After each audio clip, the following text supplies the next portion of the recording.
রোজকারের মতো আজকেও আমি ছাদে চলে এসেছিলাম।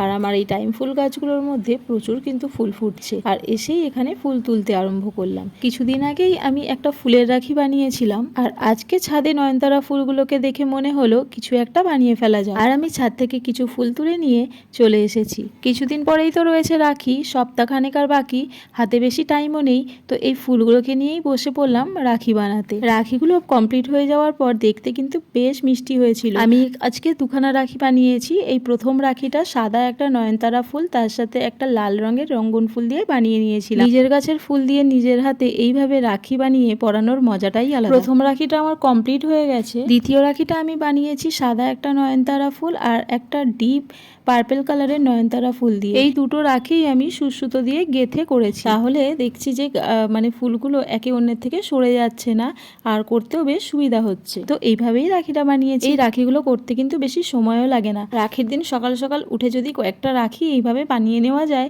আর সেগুলো ছোট ছোট ভাই বোনেদের পরানো হয়, তাহলে তারা কিন্তু খুব খুশি হবে। তো রাখি আমার কমপ্লিট। কেমন হয়েছে তোমরাই বলো। তো আজ আসি, টাটা।